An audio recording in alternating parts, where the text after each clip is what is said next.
नमस्कार। मैं आपको एक तारीख बता रहा हूँ। इस तारीख को दोबारा ध्यान से सुनिएगा ताकि आपको समझ आ जाए कि यूपी की सियासत किधर जा रही है। पिछले साल 3 सितंबर 2024, दोबारा तारीख सुनिए, 3 सितंबर 2024 को योगी आदित्यनाथ बीजेपी के ऑफिशियल रूप से सदस्य बने। बिल्कुल ठीक सुन रहे हैं आप। 2017 से भले ही वो बीजेपी के मुख्यमंत्री हैं उत्तर प्रदेश में, लेकिन वो पिछले साल ही बीजेपी के जो सक्रिय सदस्य बने हैं, जिसको कहते हैं कि ऑफिशियल सदस्य वो बने हैं। अब आपको ये तथ्य सुनकर के हैरानी जरूर हुई होगी कि जो बीजेपी का आधिकारिक रूप से सदस्य नहीं है वो पिछले 7 साल से ज़्यादा से मुख्यमंत्री है उत्तर प्रदेश का। और आपको दूसरा तथ्य मैं बताता हूँ। 2024 के जो लोकसभा चुनाव हुए हैं उसमें बीजेपी को कुल मिलाकर के 63 सीट कम आई है लोकसभा चुनाव में, जिसकी वजह से जो है मोदी को चंद्रबाबू नायडू और नीतीश कुमार के ऊपर निर्भर रहना पड़ रहा है। उन 63 में से 28 सीटें केवल यूपी से कम हुई हैं। तो उनको लेकर के तमाम एक गुणा भाग बीजेपी के अंदर राजनीति में चल रहा है। खास करके जो बीजेपी के चाणक्य माने जाते हैं अमित शाह उत्तर प्रदेश जो लोकसभा के चुनाव आने के बाद से, मतलब 2024 में जो चुनाव हुए हैं जिसमें 28 सीटें कम हुई हैं बीजेपी की लोकसभा चुनाव में 2019 के मुकाबले, तब से ही लगातार एक कोशिश की जा रही है कि योगी आदित्यनाथ को हटा दिया जाए, योगी आदित्यनाथ की जगह किसी और को लेके आया जाए। लेकिन योगी आदित्यनाथ हर बार जो है ना किसी न किसी रूप से इन सभी तिकड़मों से बच जाते हैं और यूपी के मुख्यमंत्री बने हुए हैं। अब भी जो पूरा का पूरा जो व्यू रचना रची गई थी वो पहले जब ये पाकिस्तान के साथ ऑपरेशन सिंदूर हुआ हो, तो बाई चांस ऑपरेशन सिंदूर हुआ, नहीं तो बीजेपी ने अपने 5 मुख्यमंत्रियों को बदलने की कोशिश करने की तैयारी शुरू कर दी थी और लगभग पूरी तैयारी हो गई थी। उसमें योगी आदित्यनाथ का भी नाम था। अब ये तो आपने तथ्य सुन लिया कि पिछले साल ही बीजेपी के जो ऑफिशियल सदस्य हैं योगी आदित्यनाथ बने 3 सितंबर 2024 को, और जो 28 सीटें 2019 के मुकाबले 2024 के लोकसभा चुनाव में हुई है। अब आपको कुछ और घटनाएं मैं आपको बताता हूँ।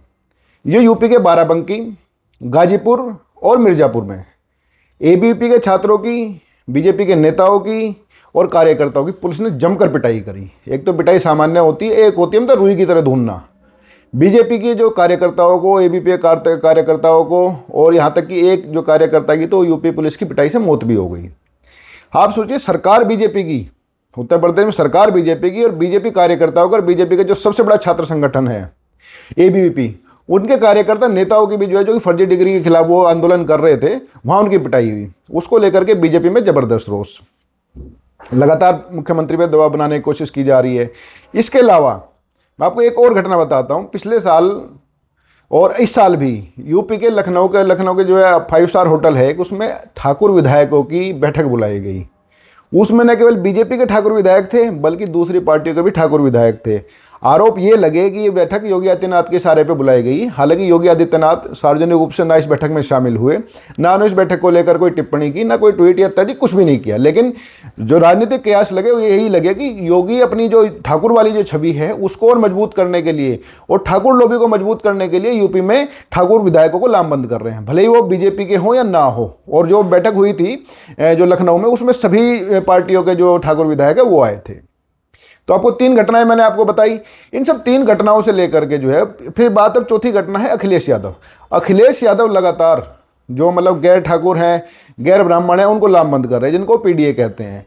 इस पीडीए के लामबंद होने से बीजेपी के अंदर जो है एक जो है ना सरगर्मी भी है और एक घबराहट भी है कि जो बीजेपी ने जातीय समीकरण बड़ी मुश्किल से बनाए हैं वो ना बिखर जाएं। बट जैसे मैंने आपको बताया तो बाई चांस ऑपरेशन सिंदूर हो गया, नहीं तो 5 मुख्यमंत्री हटाने की तैयारी बीजेपी आलाकमान ने कर ली थी और उसके सूत्रधार भी अमित शाह ही थे। तो अब लेकिन ऑपरेशन सिंदूर के बाद वो अचानक फिर घटनाक्रम हुआ तो वो पीछे हटना पड़ा बीजेपी को। अब फिर जो घटनाक्रम जो मैंने आपको बताई है, एबीवीपी के जब छात्रों की जो पिटाई हुई, नेताओं की जो पिटाई हुई, और उसके अलावा कई घटनाएं और हुई हैं। जो मोदी के सबसे खास जो अफसर रहे अरविंद शर्मा, जो यूपी कैबिनेट में मंत्री भी हैं, उनका भी एक सार्वजनिक बयान आया कि भाई वो अपने कहने से जो है वो जेई का ट्रांसफर भी नहीं कर सकते हैं। इसके अलावा एक घटना और हुई, मैं आपको बताता हूँ। उत्तर प्रदेश का एक जिला है बागपत। बागपत के डीएम ने एक सीएमओ के खिलाफ पत्र लिखा जिनके खिलाफ उनके खिलाफ अनियमितता पाई गई, और लेकिन उनका प्रमोशन कर दिया गया, उनके खिलाफ जांच बिठाने की बिठाई। जब बाद में इसको लेकर शोरगुल हुआ तो वो वापस हुआ। तो ये सब घटनाक्रम बताती हैं कि बीजेपी के अंदरूनी राजनीति योगी आदित्यनाथ के खिलाफ लगातार एक जो है वो लामबंदी करने की कोशिश की जाती है और उसको कोशिश की जाती है किसी तरह से योगी को हटा दिया जाए। और योगी का जो बढ़ता प्रभाव है, योगी की जो फायर ब्रांड नेता की जो छवि है, उसको देखते हुए अमित शाह थोड़े से ऐसे महसूस होते हैं, क्योंकि अपने आप को मोदी का उत्तराधिकारी वही मानते हैं। लेकिन योगी आदित्यनाथ जिस तरह से अपनी जो फायर ब्रांड छवि है उसको लेकर के जिस तरह से पूरे देश भर में हिंदू नेता के रूप में स्थापित हो रहे हैं, वो उनके लिए एक चिंता का विषय है। यही कारण है कि उनको लगातार हटाने की कोशिश करते हैं।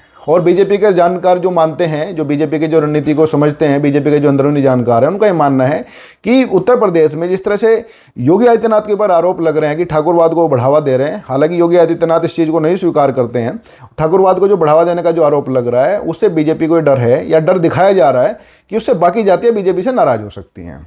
तो इन सभी समीकरणों को देखते हुए बीजेपी के अंदर एक गुट है जिसमें उप मुख्यमंत्री भी शामिल है बीजेपी के, और अमित शाह का पूरा पूरा खेमा शामिल है इसके अंदर। उनकी कोशिश थी कि योगी आदित्यनाथ को फिर से जो है डाउन किया जाए, लेकिन ये जो आइला मोहम्मद वाला जो फिर जो विवाद हुआ बरेली में, और जिस तरह से योगी आदित्यनाथ ने बेहद शक्ति दिखाई और जिस तरह के सख्त तेवर योगी आदित्यनाथ ने दिखाए, उसके बाद योगी आदित्यनाथ की छवि जो है एक बार फिर जो है हिंदुत्व नेता के रूप में स्थापित हो गई, और ठाकुरवाद का जो चस्पा था ना वो फिर पीछे हो गया।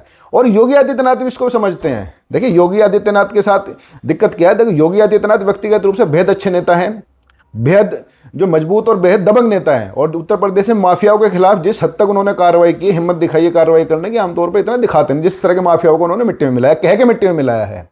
तो लेकिन योगी आदित्यनाथ इस बात को समझते हैं कि राजनीतिक रूप से वो इतने 7-8 साल से जो है उत्तर प्रदेश जो इतना बड़ा राज्य है उसके मुख्यमंत्री हैं, वो राजनीतिक रूप से इन चीज़ों को समझते हैं कि उनके ऊपर ठाकुरवाद का चस्पा किया जा रहा है, और ये ठाकुरवाद का जो अगर चस्पा हो गया तो यूपी से उनके आगे बढ़ने की संभावना को कमजोर कर देगा।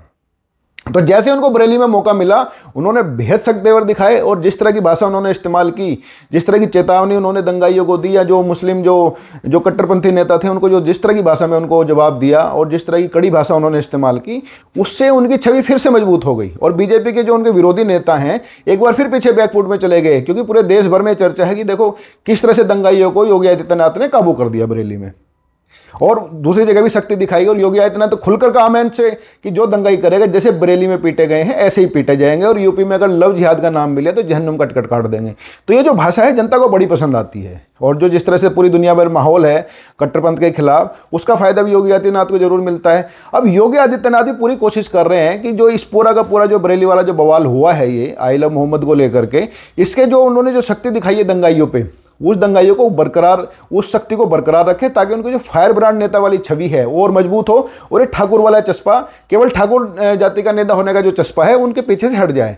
इसको हटाने के लिए उन्होंने एक कोशिश और की है कि जो वाल्मीकि जयंती है, पहले वाल्मीकि जयंती की छुट्टी 7 अक्टूबर की उन्होंने ही कैंसिल की थी, लेकिन अभी इस साल से 7 अक्टूबर को वाल्मीकि जयंती की छुट्टी उन्होंने दोबारा घोषित कर दी है, ताकि दलितों को अपने साथ वो ला सकें।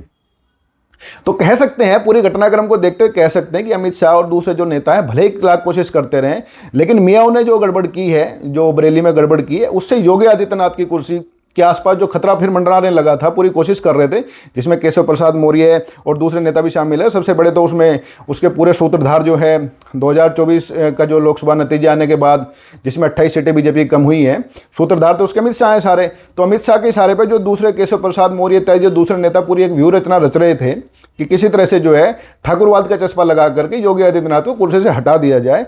बरेली के जो दंगे हुए हैं उस पर जो शक्ति जो है योगी ने दिखाई है, उससे वो संकट फिलहाल के लिए तो टल गया है। और जो 7 अक्टूबर की छुट्टी दोबारा योगी ने घोषित की है, उससे उनके एक प्रयास और भी है कि वो दलितों के बीच में भी अपनी जगह बनाएं और कुर्सी पे मजबूती से अपने कायम रहे। फिलहाल जो अपडेट था वो आपको बताया। फिलहाल के तो लगता है संकट तो टल गया है योगी की कुर्सी से जो है। अब आगे देखते हैं अमित शाह और उसका जो खेमा दूसरी बार क्या कोशिश करता है, लेकिन फिलहाल के लिए तो जो है मियाओं ने योगी आदित्यनाथ की कुर्सी को बचा लिया है। और योगी आदित्यनाथ मुख्यमंत्री फिलहाल तो लगता है कि शायद अभी वो हटाने की हिम्मत बीजेपी शायद अभी नहीं करेगी। अगला अपडेट आएगा फिर बताएंगे। नमस्कार।